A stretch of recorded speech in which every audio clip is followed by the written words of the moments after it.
Hello and welcome back to That Aged Well. This week I'm joined by Joseph Roisman and we are going to talk about ancient Greece. And I should add by this time the episode comes up, I will be in Greece myself, so I thought it would be appropriate, of course, to make an episode about ancient Greece. Now, I want to begin with the time of Homer, where most historians seem to begin the story of ancient Greece. And I want to talk a little bit about Homer and the Iliad. And it's my understanding that Homer was kind of like the Grimm brothers in the sense that the Iliad and the Odyssey was an oral story from even earlier than Homer that was told about what that there has been a real Trojan War as the stories today seem to actually we don't know where the real Trojan War happened, but there seemed to be that it was an oral story and that Homer, not Homer Simpson, but he gathered all these stories and he wrote them down. So he was he in a sense that the brothers Grimm that in a way that when he wrote down the Iliad and the Odyssey? And yeah, the tradition is that he first wrote the Iliad or put together the Iliad and then put together the Odyssey. That is the most common view. And I think a lot of historians accept it. That's the way the ancient thought it and thought about it, and many historians accept, modern historians accept it, provided they believe that Homer existed and that he was really responsible to the Iliad and the Odyssey. Hmm. But there was as like I said, most historians seem to agree that there actually were a Trojan War that happened though, and some that may even suggest that there were several Trojan Wars, that not just one Trojan War. What is your thoughts on this? The jury is out, to tell you the truth. Uh, of course, I don't think that the Trojan War that Homer described happened as the way he described it. If there was a Trojan War, there's still, in my mind, unresolved conflict between the literary evidence and the archaeological evidence, because it's still difficult to find a city in Troy that would show the evidence of the siege and the destruction. The closest, as you know, some people who know the subject, is Troy was excavated, and there are several layers of cities, one on top of the other. The first excavator was, or the second, or not the first, but one of the most famous excavator was Heinrich Schliemann, who thought that he discovered Troy and even discovered Troy of the Trojan War as described by Homer. And he identified it in what's called Troy II, which is the second Troy after the first Troy was built.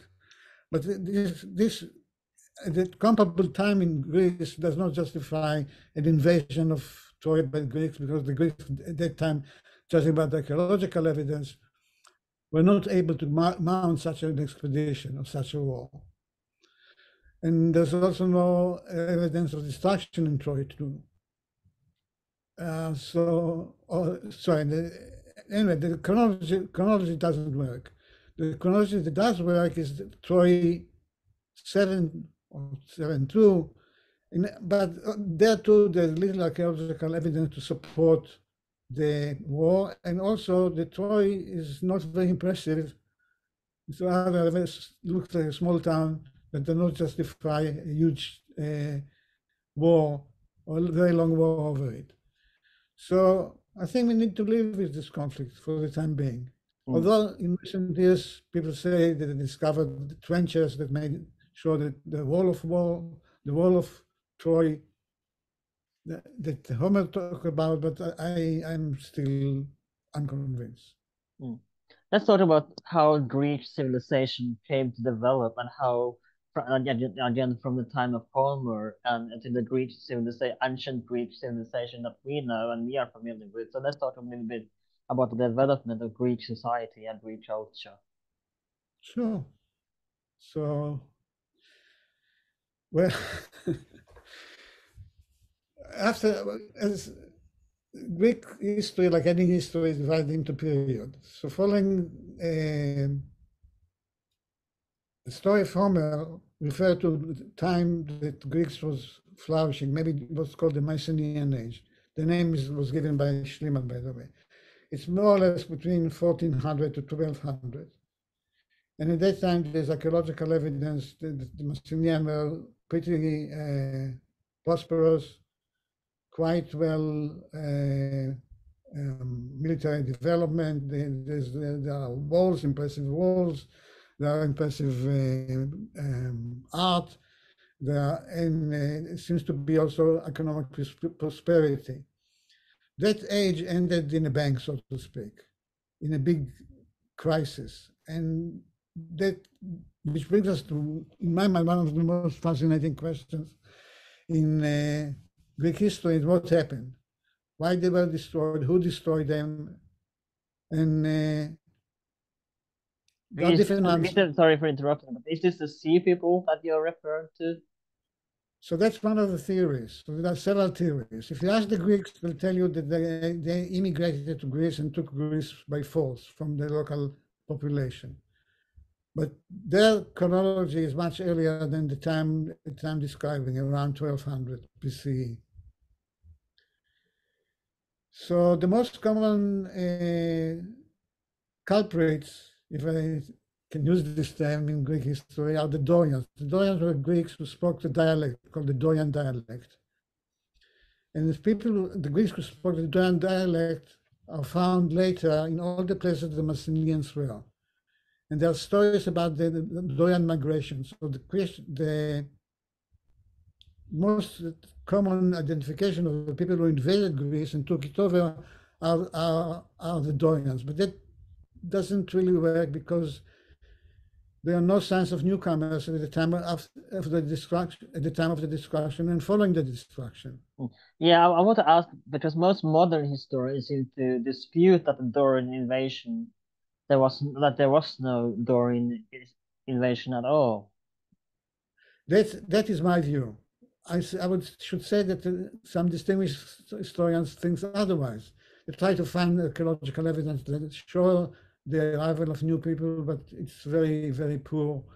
And I don't think they still gave a satisfactory explanation to destruction elsewhere. And so I'm in the camp of who does not believe that the Dorians did it. The other tradition is indeed of the sea people. The sea people are the term is Egyptian. At the time that we are speaking, the Pharaoh wrote or memorialized the victory of a people they call the sea people, who arrived either from the sea, and it was what is today Alexandria or Pelusium. But also people talk about there is evidence of invasion from Libya, from the west. And anyway, the pharaohs brag about how they defeated the sea people. Some of the names, by the way, sounds even Greek. But the big questions: if the sea people did it, first went to Greece and then to Egypt, why did they leave Greece? Because Greece was pretty good, prosperous. And again, how did they defeat the Mycenaeans without leaving any evidence that newcomers arrived? So that is why I personally do not take the sea people solution. The solution that I endorsed. Sorry, didn't mean to interrupt. Oh no, that's fine. I wanted to know if because and it's might be a bit vague comparison, but could it simply have been a question of migration crisis that it wasn't that we said it wasn't an invasion, but it was more of a migration crisis that there were immigrants coming in, and that's kind of how there were too many of them, kind of like in the fall of Rome in a way that it was simply just a migration crisis. So let me give you what archaeology tells us. The archaeology tells us that there was a destruction of sites, and the destruction was made not by natural catastrophe, like an earthquake or something like that, but by people. So that is one fact. The other fact is there are no signs of newcomers, not before, not during, not after. But there is signs that the same people who live there try to continue to live on the sites and then migrated to the east. Mm. So if you talk about people who came and invade, there's no evidence that the newcomers arrived there. There's no new pottery, no new weapons. Well, 7 swords. You cannot take Messenia with 7 swords. And there are no new burial formation. In other words, it seems that it wasn't an outside job. At most, it was an inside job. And that is the theory that I like. It's not the most popular, but I think it's quite good. It was proposed first by a British, actually art historian by the name of Rice Carpenter. And he talked about climatic change. And Greece climate is actually controlled by the trade wind that comes from Africa, accumulated moisture, and then drop it on Greece. And they do it quite regularly. That's why Greece has rain in the winter and the summers are pretty dry. But what happens if this trade wind changes course and skip on Greece and actually is active either east or west of Greece? So the only source of rain is what's called the westerly winds. The westerly winds bring moisture from the Adriatic Sea and drop it on the first land barrier, and as you should see when you go to Greece, that Greece is quite mountainous, which means all the regions beyond the mountain up to the sea do not get any rain. And if this situation lasted not for 1 year, but for a long time, there's drought and there's lack of food. And the Messenian centers were not just palaces and administrative centers, but also an economic center of distribution of wheat and so forth and so on. So it could be that actually the destruction came from people who wanted the food, who wanted the good stuff that was stored in the Messenians' palaces and so forth. And if the drought continued, they too could not continue to live and migrated, and the population in Greece dwindled dramatically. It's been estimated that it went down by almost 75%. And then they recover slowly. So that's the theory. Yeah. I want to talk a little bit about as well as how cities like Athens and how the Greek city-states developed into what we know them as from in ancient times. So let's talk a little bit about the development of the Athenian city-states, and I think we stated this before, that in ancient Greece there weren't a unified country like we think of today. They were divided. They were just basically city-states with small, and they weren't, as far as I understand, there was never a longing for empire. They weren't an imperialist like with later Rome or Alexander. I'm sure we'll talk about that as well. But there was never a need for unification of Greece in antiquity. Well, it depends when. It's true for some period and it's not true for others. Athens was first a city-state like any other city-state. It was different from others because it was relatively large in territory. The typical city-state was small, territorial-wise and people-wise, and especially citizen-wise. Citizens in most city-states were the elite. Because as you know, women, slaves, and foreigners did not have similar rights as citizens had. And in some city-states, even non-citizens have the same rights, especially in oligarchies. But anyway, Athens developed as I should call it, as an aristocratic republic, in which the aristocracy controlled the political and economic structure of the city. they face two rival models. One is tyranny, and tyrants were actually popular leaders. He came from aristocracy, and with the help of the people, faced up to the aristocracy and many times defeated them. The most tyrants try to leave the power to their sons, but they did it. It succeeded in some city-states. It did not succeed in many others. And what we find later is the city-states, including Athens, becoming either, I'm sorry, city-states become either some kind of oligarchy or in Athens democracy. How did why did Athens succeed compared to other city states? What was it a location or was it simply what made Athens this giant in ancient Greece? And I know we're going to talk about Sparta in a minute as well, but what made Athens so successful? Well, democracy.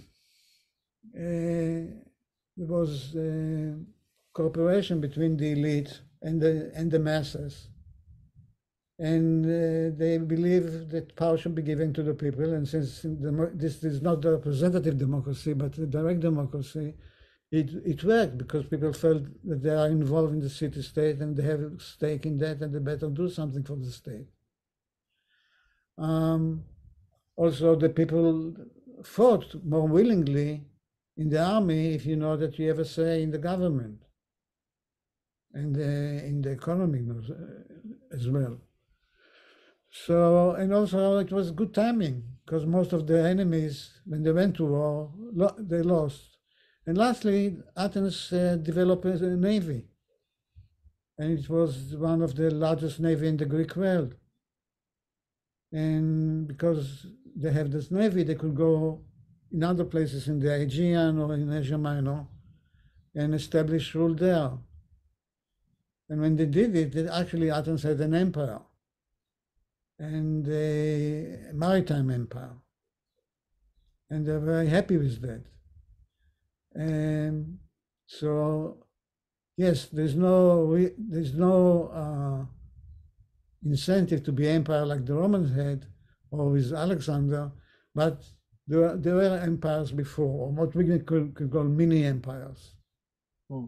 I want to talk a little bit about, before we move on, I want to talk about a little bit about the term barbarian, which is barbary, I think, in Greece, or if that's Latin, I don't remember. But I think barbarian may be one of the biggest misunderstood terms in the ancient world, because, again, from my understanding, it's really, in the beginning at least, it's been applied to people who mostly did not speak Greek, that oh, you don't speak Greek, you're a barbarian. Right. So that was the original definition of barbarians, people who are not Greek or do not speak Greek. But then came the Persian Wars. This is the wars between the Greeks and the Persians. So the barbarians became now identified with the Persians and everything that was not Greek. And that was now the barbarian became sort of it always had a value system, a value meaning to that, or value significance to that, but it became even the opposition between Greek and barbarian became even sharper during the Persian War and after the Persian War, because for instance, the Athenians, in order to justify the building up of their empire, said that it was the main point was to fight the barbarians and to take revenge for what the barbarians did to them. Let's So talk a here little bit. Yes, sorry, I interrupted you again. Keep going. it's okay. No, actually, I like to be interrupted. So go ahead. Yeah, I want to talk again and start, didn't mean to interrupt you, but let's talk a little bit about the Persian War and especially the Battle of Marathon. I want to bring up a historian as well, whose name is Thucydides, and let's talk about his legacy to the war. And no, maybe I'm mixing up with Thucydides is later, but I'm think I'm not messing things up right now, so I'm sorry about that. But let's talk a little bit about the Persian War, and I want to, of course, talk a little bit about as well, which is the Battle of Marathon, which was conveniently not about running. Okay. Yeah, so yeah, indeed, you stand corrected correctly. The historian of the Persian War was Herodotus. To say this is the historian of the Peloponnesian War, which was the war that followed the Persian War about 50 years after that. Yeah. And I recommend to everyone to read Herodotus because it's not just history; it's ethnography and stories. It's one of the best books that exist. So please read it, and I'm sure you enjoy it. And he is one of the main sources for the Marathon. The Battle of Marathon was actually the significance of the Battle of Marathon was different if you look at for the Athenians and if you and from the Persian point of view.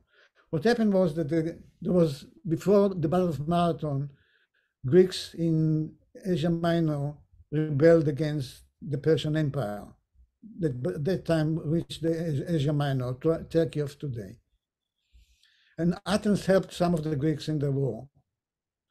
The Persians took that either as an excuse or a sincere reason to take revenge of what the Persian Athenians did, and also to expand, if they can, into Greece. So they sent an expedition force headed by a Persian general to Athens to take over Athens. They also took with them an exiled tyrant of Athens, so he would rule Athens for them as a Persian puppet, if you wish. And they landed in Marathon, which is a plain. And there is the main plain because they brought cavalry with them. The Athenians knew about it, that the Persians are coming. And they sent embassies all over Greece, asked the other Greece to come and help them. One of the embassies went to Sparta. And the Spartans said, we'll come, but we have to wait till the moon will be full because we never fight before the moon is full. It wasn't an excuse. They were serious about it. The Spartans were very traditionalist and religious people. And they did come eventually, but it was too late because the battle was already fought. But then the upshot was that the Athenians faced the Persians alone with a small city-state next to Athens called Plataea. And one of the riddles of the battle is that the Persians did not use the cavalry. They used it in order to try to surprise the Athenians. The main battle was conducted between the Athenian and the Plataean army, who were hoplites. And if you like, I can talk later about what hoplites means. Please do. Which is heavy infantry, and since the Persian army was made of light armed troops, it wasn't a big deal for the Athenians to defeat them, and they did defeat them. Sorry. The Persians then tried to capture Athens by surprise, but the Athenians were warned in advance, so the Persians eventually withdrew from Greece and went back to Asia Minor. So the Athenians won the marathon. And the run of marathon is supposed to be reenacting of a run of a messenger that the Athenians sent from Marathon to Athens to warn the Athenians that the Persians are coming. So this is the Battle of Marathon. I want to ask what is just if you don't mind, I'll just say a few more. So for the Athenians, the Battle of Marathon was one of the greatest victories in their history. For them, it's little Athens won over the mighty Persian Empire. But that, of course, is a very patriotic way of the Athenians to look at this battle. Because if you look at it from the Persian point of view, it was a defeat, but it was a minor defeat. Because it wasn't the Persian army or the army of the Persian Empire against the Athenians. It was just an expeditionary force. It wasn't a big war, because big war will always run with the Persian king, and it was under the command of a general. But the conclusion that the Persians made of it is that if you want to win the war, you have to come with the army. with the real Persian army, with the big Persian army. And that's what they did about 10 years later. So, sorry. Yeah, I want to ask a what if question, and I know historians don't really like alternative history, but let us say it has been a defeat for the Greeks, and I don't know if you can answer this. How different would history have been, say, if the Persians have won the Battle of Marathon? Oh, one of those what if questions. Hmm. You don't have to answer if you don't want to, but Yeah, no, no. I mean, it's a good question, and I'm trying to think what could happen. You know, there's something come to my mind, not even from ancient history, but from Middle Age, and that is when the Islamic forces expanded into Africa and Europe. mm, They, as you know, they reached eventually Spain, yeah, and Spain was bordering then on the Frankish kingdom, and they tried to invade the Frankish kingdom, but they were stopped by Charles Martel or Charles Martel. yeah, If you like brandy, you know what I'm talking about, because there's a good branding name anyway. And he defeated them. And a lot of you can still read it in history even today that for many of the people it considered to be the victory of Western civilization against the Islamic hordes, yeah, because this is how Western Europe saved from the Islamic. I'm not sure it was a good deal. If they, even if it's correct, I'm not sure that it was actually a good deal for Europe because the Islamic Islam empire at the time was much more developed culturally than the European. absolutely. So if you go back now 100 years earlier and ask the question that you ask, it may not have been a good deal, a bad deal for the Greeks to be conquered by the Persians. Because the Persians empire was relatively, and I emphasize relatively, tolerant and not exploitative as they could be for different reasons. And there's the Persian culture, which is something which is quite developed as well. So I don't know what could have happened with the Persians after they took, if they taken Athens. It could be they could have been opposed by other Greeks. They could have been welcomed by other Greeks.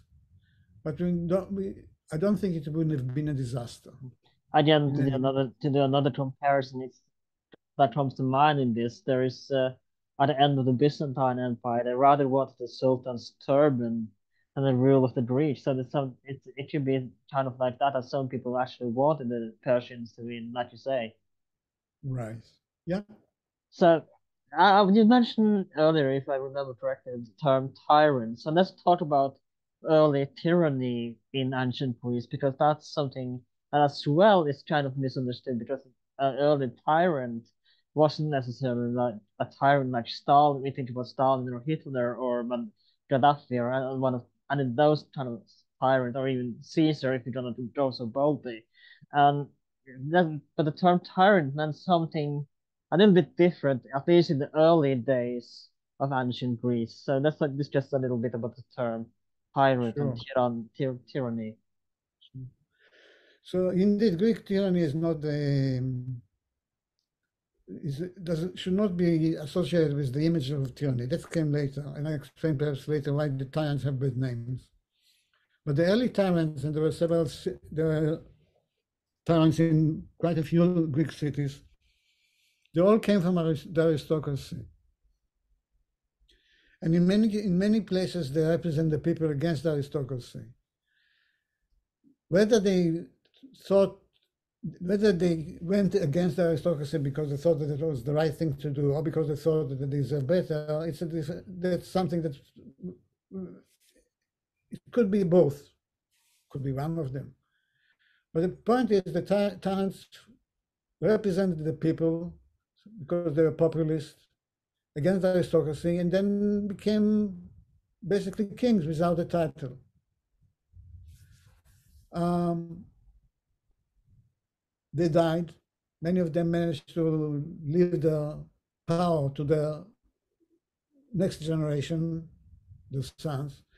And there where the problem began because there was a resistance to tyranny both from the people because they thought the tyrant become too oppressive, and especially from the aristocracy, because the most bitter enemy of the tyrants were the aristocracy. And maybe I'll tell you a story. Do you have Mm. time? Yeah, Two of course. minutes? Yeah, please do. It's a wonderful story because which is you can find it both in Herodotus and Aristotle. And the story is that there was a tyrant in the city of Corinth. Corinth is a city across the Gulf from Athens, very important trade center, important maritime power. And the story is that the tyrant there um, sent his slave to another tyrant in Asia Minor. By the way, tyrants in Greece cooperate with each other against the aristocracy. And with the question, how can I rule the best? So the other tyrant took the slave by the hand, brought him to a wheat field, cornfield. And every time he saw a plant which was a bit higher and more developed than the others, he chopped it. And then told the slave, go back home and tell that to your tyrant. So I went back to Corinth, and the tyrant asked the slave, what did he say? The slave said, the guy is crazy. He took me to his wheat field, and the best crop, which simply destroyed, chop it off. But the tyrant understands this lesson. The lesson is, if you want to rule the best, get rid of the best men, of the aristocrats. And stories like that were actually told by the aristocrats as one of the propaganda against the tyrants. And they are responsible for the awful name the tyrants have as despots, as cruel, as torturers, and so forth and so on. What did the tyrants is, first of all, there was no legitimacy to the rule. There was opposition from the Democrats, and there was opposition from the people. In many city-states, it ended by the expulsion of the tyrant, or simply by their disappearing from the scene.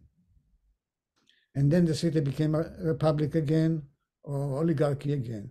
But in Athens, the transition was from aristocracy to tyranny that weakened aristocracy, and then democracy. So in Athens, the transition was to democracy, and democracy held in Athens till the Hellenistic age.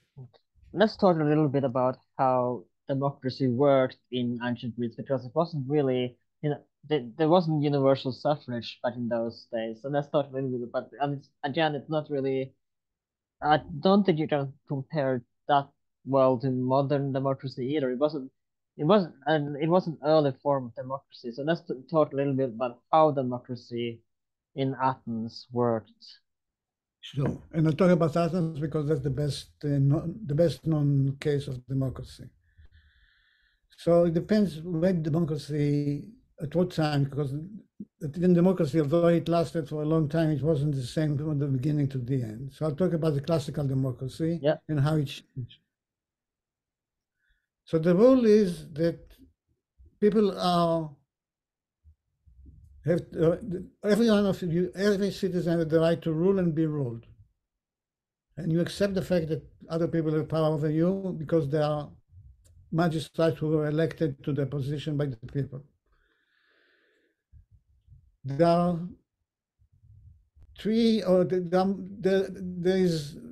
the distribution of power exists, but in a way that gives most power to the people.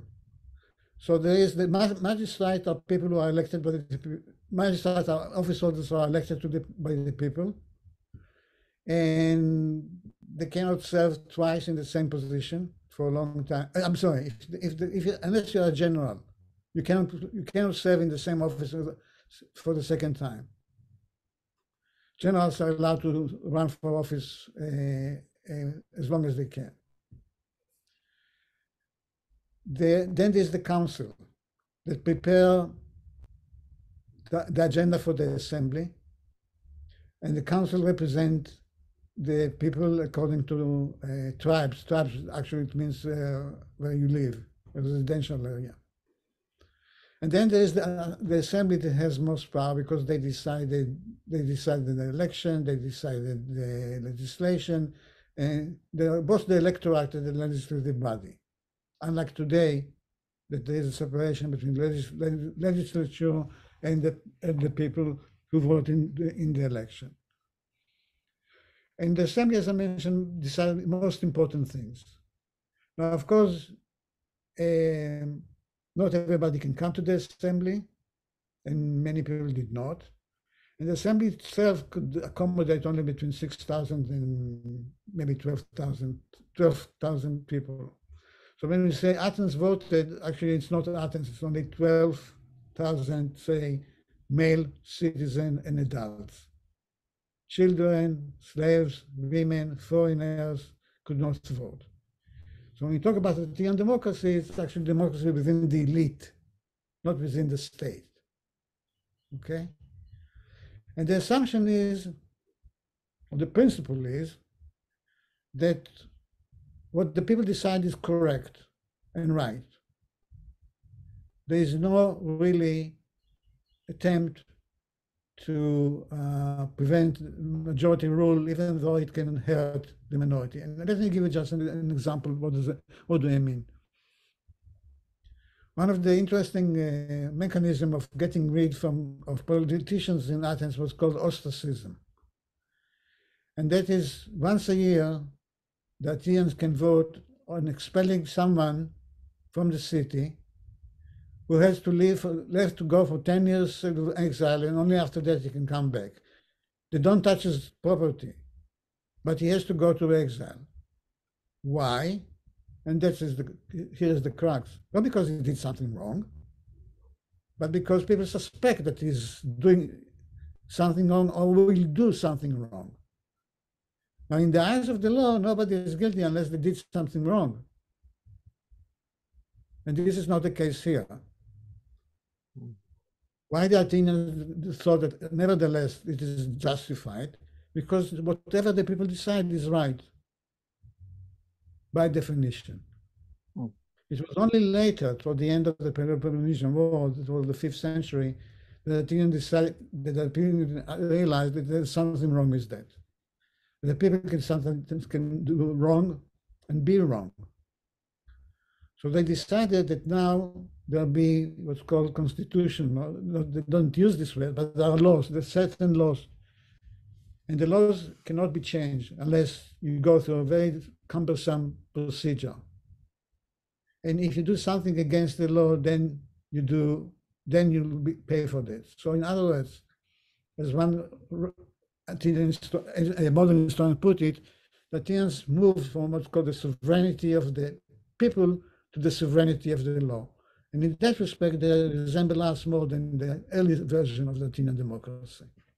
I want to talk a little bit about how you became a politician, because obviously, like you said, you had to be an elite, but in Rome, in ancient Rome, you had to have certain, I think it was about 400,000 sestertii or 400,000 in your bank account. But was it a similar rule in ancient Greece? If let's say if you wanted to wear a elite and you wanted to become a politician, so what were the rules to become a politician and eventually in the Senate? And was the people who faced financial ruins, like in Rome, where upon election trying to and failing to become politicians? Yeah, so again depends when in one of the transformation of the Athenian politics, there was a lawgiver called Solon, who lived in the 6th century. And Solon devised a system in which the more money you have, the more political power you had. But that didn't hold for a long time. And the power distribution equally among the people in the later version of Athenian democracy. Now, who was Athenian citizen? Till Pericles, who was a very famous Athenian leader in the 5th century, you have to be the son of an Athenian father, and you have to be registered in your town, in the town in which you live. it wasn't a requirement, but it will help if you were a landowner. But the most important thing that is your father was an Athenian, and that you were registered as a citizen in your local township. Pericles changed it when he added another limitation, and that you have to be a son of an Athenian father and an Athenian mother as well. And that's actually limited in quite a few citizens whose mothers were not Athenian.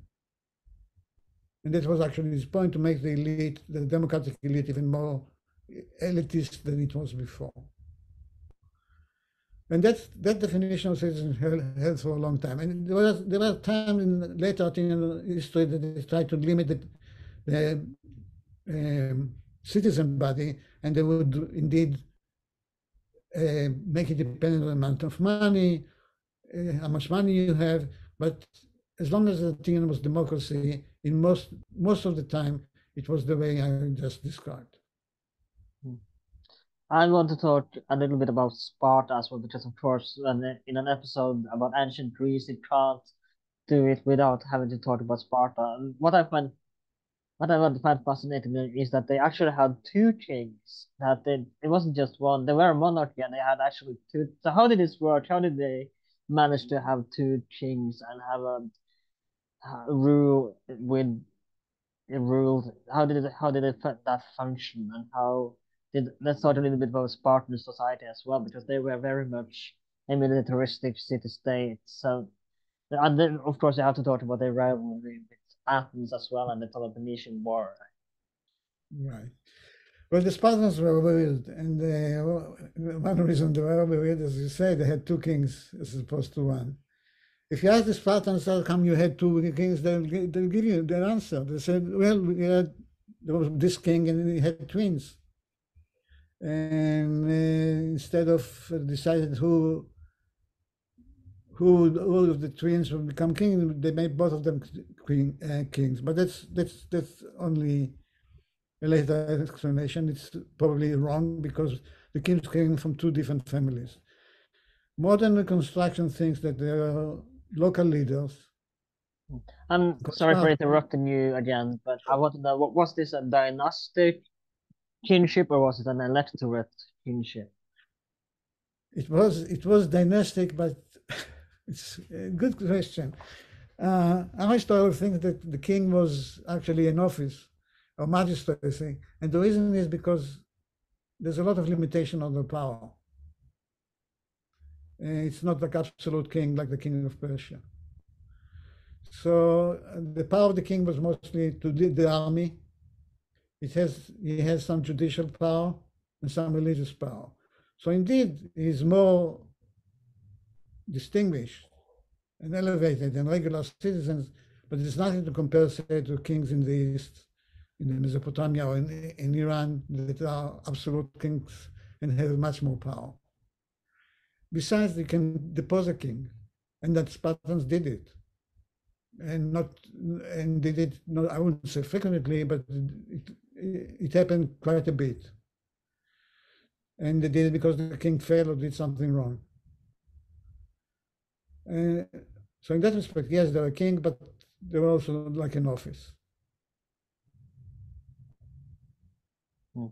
I want to talk a little bit. Of course, you have to mention Leonidas as well in 300. I made an episode about this early on in this podcast with Cameron Hawkins. So it's a brilliant historian, or was. He's still alive, but he's not a historian anymore. But I would highly recommend checking that out because maybe though as bad a movie 300 is, they were actually 300 people fighting, though, as I understand it. And if I remember correctly from our episode on the 300 that we made a while ago, it was units of 300s, like 300 fighters, and not necessarily just 300 people, but there were 300 in one unit, if you will. Well, again, what the Athenians did with Marathon and the Spartans did with Thermopylae. They mythicized this event. So the Athenian was the great, the Athens Marathon was the great victory over the ancient Persian Empire. For Sparta, Thermopylae was something that show everyone that the Spartans do not expect defeat, and even when the odds are impossible, they would fight to the bitter end. And that was one of the, for Greece, of course, and for Sparta. And that is one of the major lessons that the Spartans want other Greeks to take. As far as the 300, they were indeed 300 Spartans there. I don't think historians doubt it. But they were not, the Spartans were not the only one who defeated, who fought in Thermopylae. There was also the Thebans there and other Greeks. However, they didn't have good PR as the Spartans had, so people forget about them.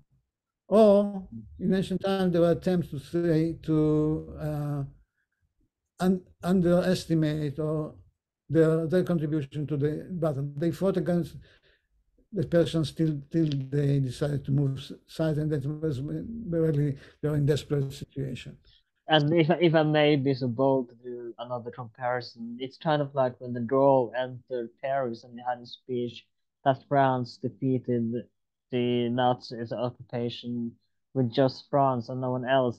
They kind of forgot that the Allies were essential in liberating France, and it's kind of the same with the Spartans, and they kind of criticized that, oh no, we were alone and we were the ones with 300 soldiers fighting the mighty Persian Empire, in a sense. Yeah. Yeah, that's the way they presented it.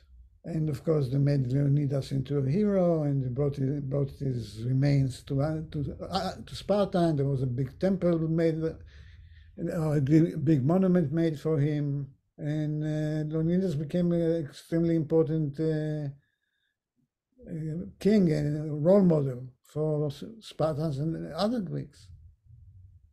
Let's talk a little bit about the Spartan upbringing, because it could be quite brutal, and it wasn't uncommon in the ancient world to be left to the wolves or left out to find for hopefully that others will find the baby that you left for dead. But it was a bit different in Sparta as far as I understand, and it was a bit more brutal upbringing Right. than the rest of the ancient world.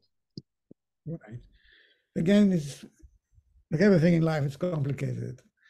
And the reason it's complicated because of what a French historian called le mirage spartiate, which means there's Sparta, the reality of Sparta, and there's the image of Sparta. The image of Sparta is the 300 and so forth, the people who die rather than flee the battlefield, who live very tough, got very tough and brutal education, if you wish, and all they do is fight or prepare for fighting. And of course, there's no private property. Because the property belongs to the state. So this Spartan mirage was something that was existed in ancient times and in modern times, by the way. If you look at the Soviet Union, the Spartan for them was an example of ancient communism, because they supposedly did not have private property. And the state was much more important than the individual. And the Spartan has public education, which no other city-state had. Education was private in almost other Greek city-states. So that was the model. But there's also a model for the Nazis. For, bring up this male loyal servant of the state that is for racial purity, which is bull. And anyway, the image of Sparta is very malleable and existed not just in ancient time, in modern times. The reason for my very long introduction was to say that all information about Spartan education are late, very late. I think the most important ones is Xenophon in the 4th century, and then Plutarch in the 2nd century of the Common Era. And there are some historians who claim that there was no such a thing as the information we have about Spartan education does not reflect the reality, but the mythos of Sparta. I still old-fashioned and believe that basically what they tell us about the Spartan education is correct. Mm. But if I may Yes, be so bold, it's a kind of a racist view of Sparta, a stereotypical view, if you will, that they were kind of this brute militaristic state, and maybe not racist, but stereotypical that they were all these macho warrior fighters. If that's just a stereotype in a way. yeah, of course. Because, for instance, the Spartans never, there was never a second Thermopylae. There was never, sorry. Um, the image of Sparta as people who fight at the bitter end existed in ancient time already. But there's one episode which is one of the most important episodes during the Peloponnesian War. And it's a bit complicated. I try to simplify as much as I can. The Athenians managed to establish a base in Spartan land in western Peloponnese. And the Spartans put them under siege because they wanted to because they wanted to, of course, to uproot them from their base. And I won't go into all this all what happened there because there's a lot of it's quite complicated military operation. But at the end of it, the Athenians managed to capture Spartan uh, soldiers, about 120 of them. And it shocked the Greek world because, hey, what's going on? The Spartans, you're supposed to die. How come you surrendered? And the answer is that, first of all, the difference between the image of the Spartans and the reality. Apparently, not all Spartans were willing to fight at the bitter end. Mm. And also, there's the issue of, which is a more common answer, is that the Spartans had a big demographic problem because Spartan citizenship was so limited and so small, and they were controlling a huge, much larger population, which they employed as basically as serfs or semi-slaves. Every Spartan counted. So if there was a dilemma between preserving the life of 120 Spartans or let them die, the Spartans would vote, let's keep them alive. Even though they have laws against people who fled the battlefield or surrendered. So that's what makes Sparta one of the more fascinating topics in Greek history because it's complicated. Mm. I think we spoke about this in our episode about the 300 a few years ago as well. That in reality, that while like it was already established, we think of the Spartans always this gym buffs to the modern comparison. Those people who go to the gym and train hardcore and all the time they go to the gym and nothing else exists in the world. But in quite like kind of established, it was really kind of most of the time really boring ancient Greek life that they lived, that it wasn't that exciting. There was just a few wars. They didn't fight all the time. Well, I'm sure that they train, of course, in warfare and didn't necessarily train as much as we will have believe in modern times. It was really quite boring in a sense to live in ancient Sparta. It wasn't as exciting as we made it out to be. Well, I'm not sure that I'm going to answer the questions if I didn't let me know. But Mm. there was a lot of wars in Greece. We don't hear a lot about them because we are the limelight are on major events like the Persian War, the war between Athens and Sparta, and so forth. But the war is pretty endemic to Greek history. It was done between two small city-states on a variety of issues. So in this respect, yes, there were wars in Greece, and which is, by the way, is not just a war between citizen warriors, but also between mercenaries. And in the 4th century of the before the Common Era, there's increased use of mercenaries by those who can afford paying them. Persia used a lot of mercenaries. Athens used a lot of mercenaries, and so other the Spartans if they can. So yeah, war is a very endemic phenomenon in Greece. I want to talk before we go into the Peloponnesian War. I want to talk a little bit about slavery in ancient Greece because slaves as well, of course, have existed since the dawn of time. But let's talk a little bit about how slavery worked in ancient Greece and how because I do believe that the well, if I may be wrong or I may be mixing again with some other wars, but it wasn't the Peloponnesian War fought about slavery as well. Yeah, there are some cases in which they defeated an enemy and then they sold the, excuse me, they sold the women and children, especially if, in some cases they killed all the male, or they would enslave them. But the most common source of slaves in Greece is not from Greece; it's from other cities, other places, from Asia. They came from Asia Minor. They came from even further places. There used to be when Greeks were slaves, but in the classical period, it's less. You can find it less and less. And slaves, not all slaves are made of the same cloth. There are slaves who are part of the household and treated relatively well or relatively tolerantly. And in some places, they even slaves could own a business. And, but there are also slaves who work in the mines. But according to one estimated life expectancy was 3 months. So it depends where you are as a slave. Mm. I want to talk a little bit about. Sorry, I don't know if you froze right there or if.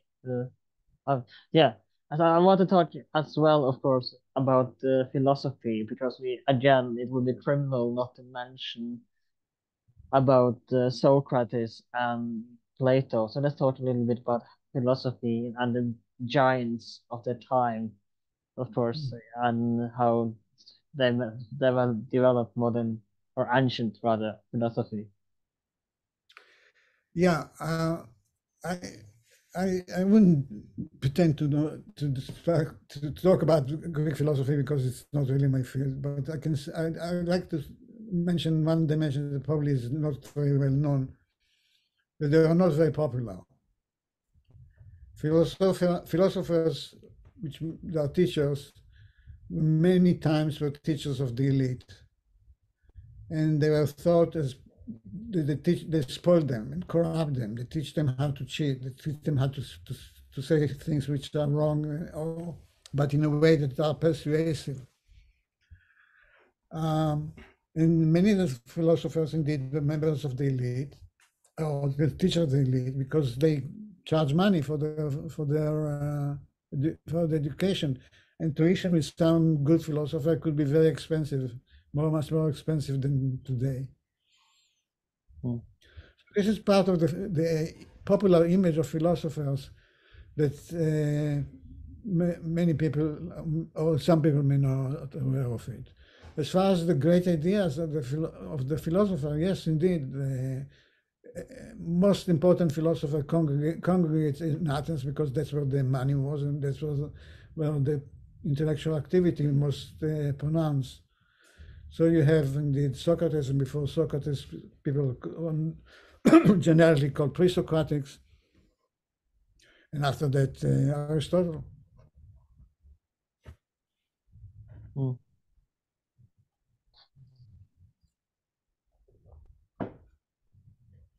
Yeah. Sorry if I just I and I want to talk a little bit about as well Pericles, if you don't mind. We talk a little bit about him as well. Yeah. So Pericles is one of the most famous democratic leader. He's a member of the aristocracy. And he made it to power because he basically managed to split the aristocracy into groups, which weakened it, and then he became the most prominent leader. And I think nobody was as at this time to be the most important officer there was the general, and he was elected general almost with no interruption for more than 20 years. And the reason he was popular because he made sure that the people are well fed and well treated. He gave them a sense of unity and patriotic identity. You are Athenian and you're not someone else because we are better than the others. And his foreign policy was I wouldn't say confrontational, but he was willing. He was not. I should say, perhaps I'll rephrase it. He didn't look for war with Sparta, but his attitude was, if it comes to it, we better be prepared for it. So he strengthened the navy, he strengthened the walls around Athens, and came up with a strategy to deal with the Spartans if the Spartans decided to go to war and invade Attica, which worked sometimes and sometimes not. So, by the way, he was very much involved with the philosophers of his time. Some of them advised him, some of them simply he was entertained. He was, on the one hand, a soldier, but also intellectual. I want to talk a little bit about homosexuality and male lovers in a way. How, because it seems, and again to the comparison with ancient Rome, it was kind of tolerated if it was an older man on a younger boy. Was it the same in Sparta, or was it kind of, it doesn't really matter whether more, so to put it that way, in modern terms, more open, or how did the, because the love between male lovers, it was tolerated, but I don't think you could be a homosexual couple in a modern sense. But it was okay. Sexual relations was okay, but just not relationship in the ancient world. Right. So we should be aware that there are different models of homosexuality in Greece. It's not that sexuality, say, in Athens is the same as homosexuality in Macedonia, and I may explain why. But the most common type of relationship, homosexual relationship we know about it, is from indeed Athens. And there it is indeed the ideal model, ideal couple, so to speak, ideal in this Weberian sense, not ideal because they are good, but sort of as ideal type, is the couple of an adult, but in his 20s, I would say, maybe no more than early 30s. So he's the lover, or erastes in Greek. And his partner is someone who is teenager, Eromenos, the beloved. And this is a boy he's a boy who is not yet mature to be a dad. In other words, physically, he doesn't have bodily hair, but his looks is going there, is going to be there. And Erastes, the lover, would behave during the court as if he's mad about the boy. He brings him gifts, never money, because if he brings him money, people say that the beloved is a prostitute. So you court the young man, but you have to be careful of his honor as well, because you don't want to make it to give him a bad name. And after the courtship and you become a couple, you're not only his sexual partner, but you're also supposed to be his mentor for adult life, for citizenship, and so forth and so on. And then when the boy mature or looks to be like a boy, like a man, then the relationship normally ends. Does he find a new boy? Sorry, and sorry for interrupting, but does the elder man usually find a new younger man, or does he kind of is that the end of his homosexual relations? Well, if you are the lover, the Mm, more adult, and you continue to look for boys, you can do it, but till a certain age. After a certain age, let's say mid-30s, and that's roughly, it's not set in stone. You're supposed to grow up, okay? Marry a woman, raise children, take care of your household, take care of your state. Courtship of young boys is for younger people than you. If you nevertheless continue with that, people would sort of would not. It's not illegal, but it's not seemly. Okay. mm. In I mean, Macedonia, I'm yeah. Go sorry for ahead. I'm sorry for interrupting you again, and but I want to. I was supposed to know morality in that maybe Mm, it's wrong to have such young boys, or whether was it not the was were the more or less kind of like you said they were kind of almost adults considered almost adults at the age of 13, 14. Well, yeah.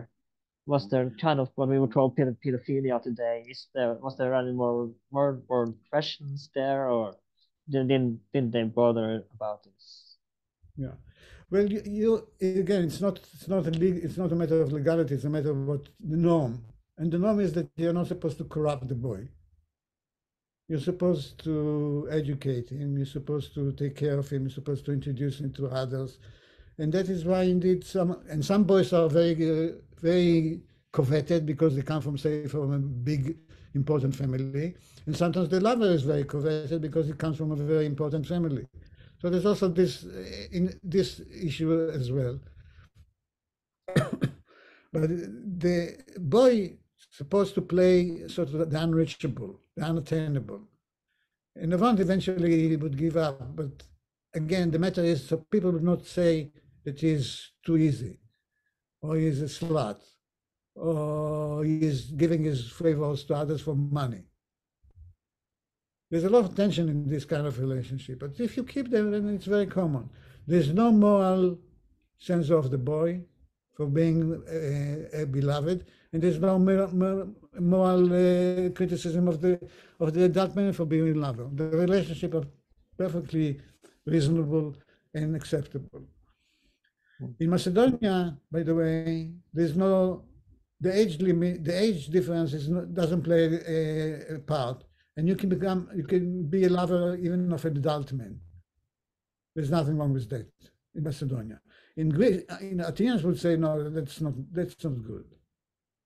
Again, there's no law against it, but they sort of twist their nose. And I want to talk a little bit about as well. The next thing is great plays and great drama and actors and actresses in that world. Because in unlike I think it's a fairly recent phenomena that actors and actresses are these big celebrities, because most throughout history actors and actors were mostly prostitutes, or they were looked at as prostitutes. They were very high valued profession as it is today. And so let's talk a little bit about how a writers and dramatists looked at, and how let's talk a little bit because it played a Sure. huge part in the Greek world, Greek plays and drama, Greek dramas or comedies, and of course in ancient Rome they would write Greek comedies and Greek plays as well. So let's talk a little bit about the culture of the Greek Yeah. theater. Well, some actors were celebrities and were very famous. And actually, the state sometimes used them for diplomatic missions. They would send the actor try to influence the other partner by the power of his fame and by his skills. Not too long time ago, I remember when there was an attempt to reach the ruler of North Korea, and Dennis Rodman was an NBA player, to try to talk to him to release some Americans because the ruler of North Korea was admirer of Dennis Rodman, an NBA player. So it's not unheard of. But anyway, the main actors They charge a lot of money and they were celebrities. I don't think that the people who play the secondary character in the Greek drama, mostly they were citizens, and I don't think they are professional. They're probably more likely to be amateurs. What is interesting about Greek drama, especially in Athens, is that it was the state who sponsored it in the festival, and they would find a producer. The chorus in the play has to be of Athenian citizen. Could be if you're not Athenian, you couldn't participate that. And so it was sort of a popular state enterprise rather than private production, as it is the case in the modern world. Mm. I want to talk a little bit about the before we end this podcast. I want to talk a little bit about the Macedonian world as well. And then we don't have to talk too much about this because I made an episode about Alexander a few weeks ago, which I would highly recommend with Philip Freeman. But let's talk a little bit about the Macedonian world and compare it to the Greek world and how because it's my understanding that the Greeks looked at them as barbarians. They weren't real Greeks, and or they were brutes that maybe not in the Spartan sense, but they were in not very culturized in as the Greeks thought of themselves. Well, the issue how Greeks were the Macedonians is something which is not only ancient but also modern times. In ancient times, I would say there's no doubt, people have no doubt that the dynasty was Greek, because according to the Greek tradition, they came eventually from some place. The founder came from Argos, and the family went all the way to Zeus, if you trace its history back. The elite was probably Greek too, in the sense that they appropriate Greek culture and Greek language. The masses, the Greekness is something which is still debated. They use Greek script, but they spoke the Greek dialect, Macedonian dialect that was incomprehensible to the Greeks. Now, when people were enemy of the Macedonians, they claimed that they are not Greeks, that they are barbarians. But I wouldn't take it seriously because this is just a political slander rather than scientific observation. So in this respect, the Macedonians were Greeks. Whether ethnically Greeks, I think, I don't know. I don't think it's terribly important, frankly. People identify themselves as they wish. Sometimes when it was required or convenient, they would identify as different than the Greeks. Sometimes they saw themselves as the Greeks. In modern times, the Greek, at least official standing, is the Macedonian or the Greeks. And they are very, very adamant about it and very sensitive about it. And if you remember, there was a huge fight between Greece and Northern Macedonia Republic about how the entitlement of each of them to represent the ancient Macedonians, and especially Alexander. So I definitely don't want to go into that. I think that has been resolved. But the issue of the Greeks, how Greek were the Macedonians, is something which was not only ancient, it's also modern. The one last thing I want to talk about before we end the podcast is Greek religion. So let's talk a little bit about Greek mythology and Greek religion. And again, I made an episode a few years ago about Greek mythology, which I would highly recommend. But it's my understanding we talked a little bit about this in that episode where it wasn't everyone didn't worship the same gods. In Athens, it worshiped, for example, Zeus, whereas in this is just an example. I'm not saying they did, but whereas in Sparta, for example, Ares, or in some other city-states, they worship different gods in a sense. And though, so let's talk a little bit about how Greek mythology works and how and did they really believe that the gods lived on Mount Olympus, or was that kind of like, oh, the gods are there, kind of thing? Yeah, I think they did believe it. But there is the 12 Olympians that all Greeks understand. There are some cult centers, which are pan-Hellenic or all Greeks, which means they would come, people from all over the Greek world would come and worship the same god. But on the other hand, there are the local localization of the gods in different city-states. And you're right. In Athens, for instance, the goddess Athene is the main patron goddess, but it's not the same patron goddess at Sparta, which is different than Athene. And the same goes with Zeus or many other Greek. They have the Olympic Zeus, but there's also the local Zeus who are much more associated with the state and the local cults. So Delphi, where the people went for the oracle, is something that every Greek would recognize. Apollo, that would be the Apollo, the Olympian Apollo. But if you go to Delos, which is an island in the Aegean, there's the local Delos, which also sometimes would recognize by other Greeks, but it's more local version of the same god. Were the stories in the Greek mythology the same everywhere, or were there different versions of the Greek mythology stories as well that we know today, or how? Well, the mythology is yeah. There may be different version of the same of the stories in different state. Depends who is your informant about this myth. Hmm.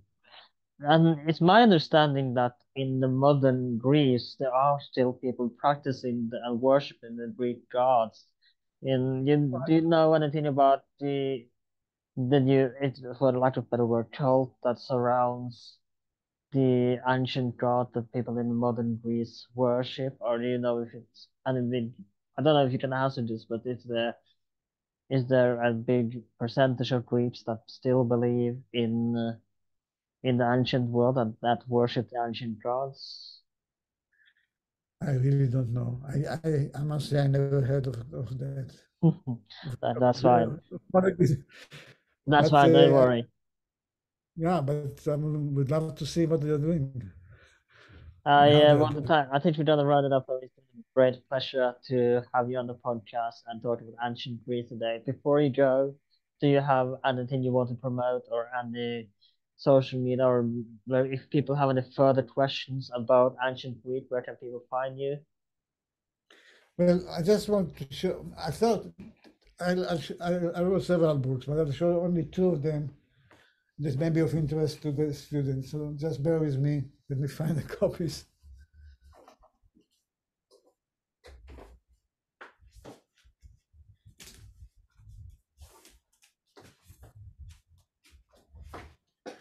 So this is a book that I wrote about 10 years ago. It's called The Veteran of Alexander the Great. And it actually described what happened to the veterans of his army after he died. And which is, I think, a fascinating history. So if you're interested in that, you can look at that. And I'll show you another book.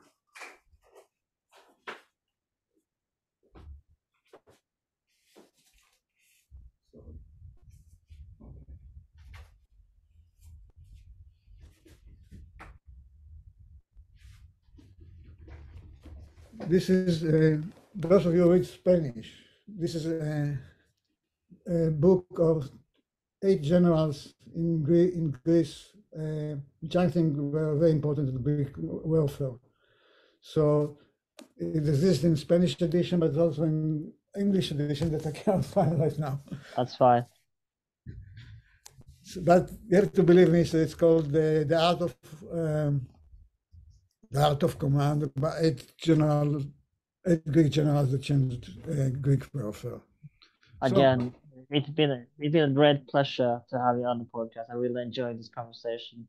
And before we go, I want to remind people that I have started a second podcast separately to this that is about Star Trek, where my co-host is a historian as well, and we will try to discuss history aspect of Star Trek, and we will try to discuss ideologies and everything Star Trek related. So if you like Star Trek, this podcast is to do boldly talk when no man has talked before is definitely something for you. There will of course be history lore in there as well. And this has been Without Aged Well. My name is Alan, and we are available on Spotify, Apple Podcasts, YouTube, wherever you can find podcasts these days. And if you're on Spotify, consider giving us 5 stars, or if you're on Apple Podcast, consider writing a review, and I will try to find it and read it on the podcast. I love reading reviews and comment on YouTube. It's always fun to read what you think about the episodes. So thank you so much again for coming on the podcast. My name is Anand. This has been That Aged Well. I'll see you next time.